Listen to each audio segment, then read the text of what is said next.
Il est généralement dit que la transphobie a émergé à un statut populaire durant les années 50 et 60, avec des événements comme les émeutes de Stonewall et la formation de la communauté LGBT+. Cette émergence a aussi inspiré le milieu artistique, dans la musique. Voyons aujourd'hui la transphobie du point de vue de l'industrie musicale.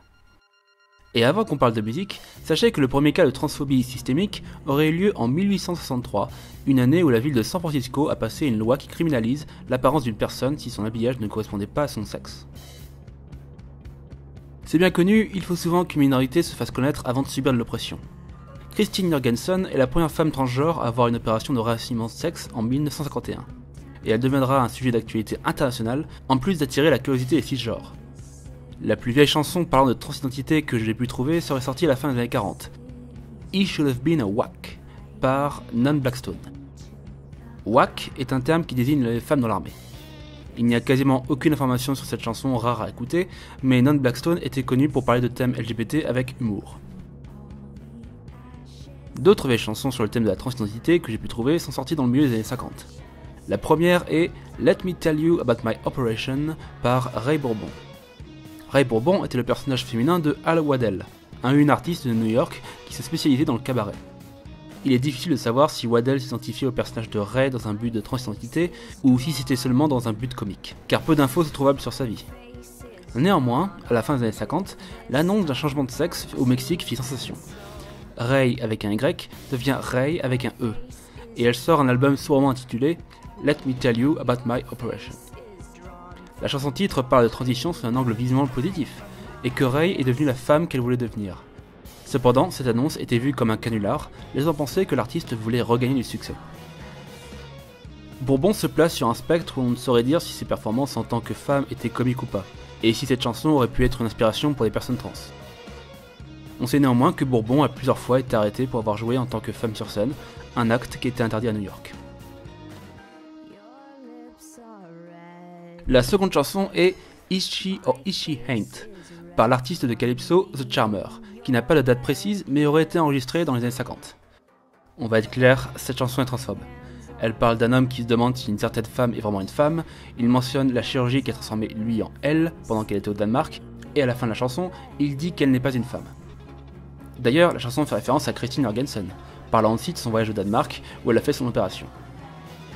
Et si vous voulez en savoir plus sur The Charmer, sachez que c'est un pseudonyme utilisé par Louis Farrakhan, plus connu comme étant l'actuel leader de la Nation d'Islam, qui a aussi été critiqué pour ses messages antisémites et homophobes, pour ne citer que ça. En 1958, Ruth Wallis chante la chanson I'd Rather Be a Girl. Elle parle d'une femme qui est dépassée par son mari Johnny, qui préfère qu'on l'appelle Tammy, et qui inverse les rôles de genre. Que ce soit la manière comique dont Ruth parle de sa femme ou du mégenrage constant, la chanson est typique de la représentation des personnes trans en tant que cas spéciaux, de plus que Ruth Wallis se spécialisait dans les chansons sur les thèmes à scandale. Nous passons à 1961 avec la chanson I Changed My Sex Just a Week Ago Today par Hermione Baddeley, une artiste qui était davantage connue en tant qu'actrice qu'en tant que chanteuse. Cette chanson est quasiment introuvable sur internet et je pourrais procurer le vinyle sur Discogs. Mais je n'ai pas envie d'investir pour savoir si une chanson faite par une femme cis est transphobe ou pas. En effet, Hermione Baddeley ne semble pas avoir une vie particulièrement queer, et je n'ai pas trouvé d'archives où elle aurait soutenu la communauté LGBT. Le seul bon indice que j'ai sur le ton de la chanson est un commentaire de l'animateur radio J. Doyle de la radio Queer Music Héritage, qui dit que la chanson a un angle comique et qu'il l'aime bien.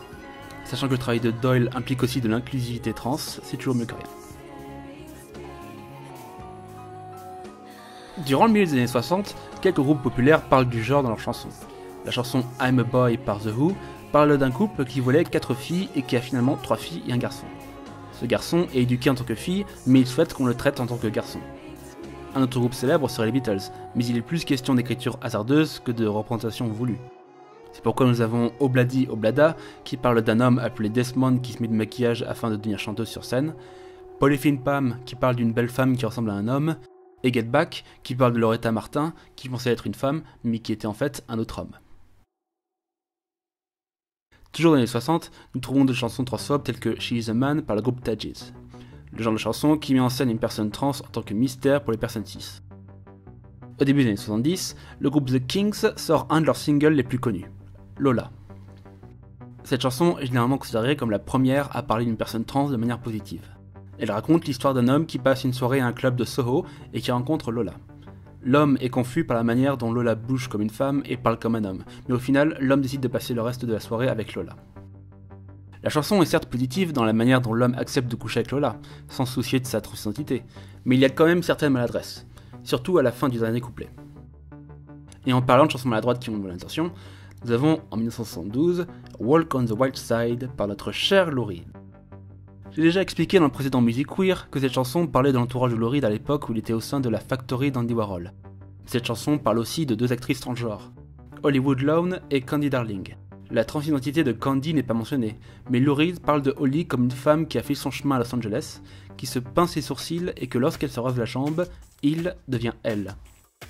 Cette partie du premier couplet a autant provoqué une controverse durant sa sortie que très récemment.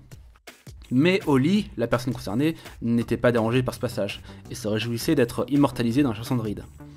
Et s'il y a une autre chanson écrite par Lou Reed qui parle de personnes transgenres, c'est Candy Says, qui vient du troisième album des Velvet Underground. Cette chanson se base sur une autobiographie de Candy Darling et parle de la dysphorie de genre. Des années 70, on passe à la fin des années 80 avec les Beastie Boys. Le trio de Brooklyn avait commencé sa carrière avec des textes très souvent moqueurs et fermés d'esprit, que ce soit l'ambiance misogyne de Girls ou l'humour transphobe de 59 Christie Street. Ce court morceau est une sorte de scénette où un membre du groupe invite une femme dans sa chambre, retire ses vêtements, et lorsqu'elle retire son pantalon, je vous laisse deviner la suite. Ce gag transphobe est assez ironique de la part d'un groupe qui soutenait d'autres idéaux de la lutte civile, mais heureusement, le trio se sera excusé, que ce soit en chanson ou en déclaration. Toujours dans la même période, le groupe de glam rock Aerosmith sort un de ses hits, Dude Looks Like a Lady. La chanson est basée sur une soirée où des membres du groupe croient voir une femme de dos alors qu'il s'agit de Vince Neil du groupe Motley Crue. Et c'est principalement de ce genre de scène que parle la chanson. Le narrateur s'éprend d'un homme qui ressemble à une femme. Le co-compositeur du morceau, Desmond Child, s'est défendu sur les paroles en disant que la chanson a un message d'acceptation, dans le sens que la personne qui est prise pour une femme aime ça. Mais outre l'interprétation des textes, la chanson est transphobe dans la manière dont les médias se sont servis pour désigner une personne trans. En 2013, la chaîne d'info Fox News joue cette chanson pour parler de Chelsea Manning, une militaire transgenre qui était emprisonnée pour trahison envers son pays. Dans une autre controverse, l'ancienne athlète Caitlyn Jenner considère cette chanson comme un hymne pour elle.